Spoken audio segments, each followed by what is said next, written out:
G'day and welcome to Tech Savvy with Steve Hume. And you don't know what you don't know. Today's video is going to be about fonts. What are fonts? Font just means typeface. The different kind of type you can use when creating your publication. So for instance, I have Word open here and I have an Arial, that's the name of the font. Arial, Calibri, Gill Sans, Arial Black. I even have M&M's. If we look up the top here, so I click on Arial, Arial, Gill Sans, Gill Sans, M&M's, M&M's, what did I tell you? Whatever I type in here comes out as M&M's with different letters on. I can actually highlight and change anything to any one of the fonts I have on my system. Just like that. Fonts. There are thousands of different fonts. Some are plain and basic, while others are weird and wacky. But there are three basic formats fonts come in. We have TrueType, PostScript, and OpenType fonts. Don't be overly concerned with the different types. Your computer will come with a set of default fonts it uses. These will mostly be OpenType fonts, and they can be transferred from Mac to PC and back. Originally, Apple came up with the TrueType font, which was very simple and easy to use, and PC copied it, but you couldn't transfer between the two. And then Adobe came up with PostScript fonts, which really complicated things. They were best used when printing to production printers, but not very user-friendly, as you needed to have two components that you needed to copy over to make them work. There was a screen font, so what you saw on the screen came up, and then you needed the printer font for your printer. Got a bit complicated and caused issues with people using them and not realizing you needed both components to work when you gave them to your local printer, your print shop. So yes, that made things difficult in the past.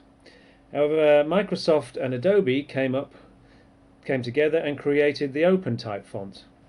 This was based on the TrueType, but more flexible and making font life very simple. So the OpenType can be transferred between Macs and PCs. You can find many fonts on the internet. Some you pay for, others are free. So once you've downloaded your font, just double click it, and these days, let me just come here, so let's say I've just downloaded this Beer Money font. Double click it and it shows you what the font looks like, what it's called. This is a TrueType font called Beer Money, created by Roland Hughes. And usually up here, well, nowadays you have a tab which says install. So click on the tab, it'll install the font onto your system. You may have to close down your program and open it up again for the font to show up, but only if the program was open when you first install the font, because programs check see what fonts you've got on the system, they use them. So if you install a font that's, well, your program's already open, it might not know it's there. So you just close down your program, open it up again, it will be there. You can find all your fonts on your computer in the control panel. So just open it up, it's your control panel, and you will find there the fonts folder, which I've already got open, and there's all my different types of fonts. If you want to copy one of these fonts, you may want to send it to your printer or send it to a friend. Don't just, let me open that, don't just drag it. Dragging it will move it. If you move it, it's not in the fonts folder on your system folder in the control panel anymore. It's not installed anymore. Make sure you copy it. I can't right click and copy on here. I can, however, right click and drag, and it gives me the option to copy or move. Alternatively, you can highlight your font, edit, copy, in your folder, paste, and it's still in the systems folder on your control panel. It's now in another folder which you can send to somebody, email, whatever you want to do.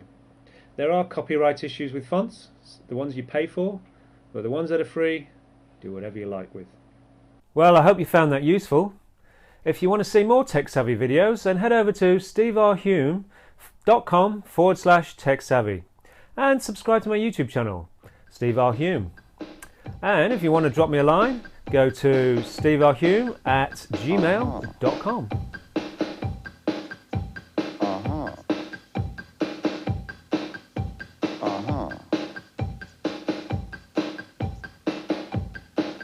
Was ist los mit dir, mein Schatz? Aha. Geht es immer nur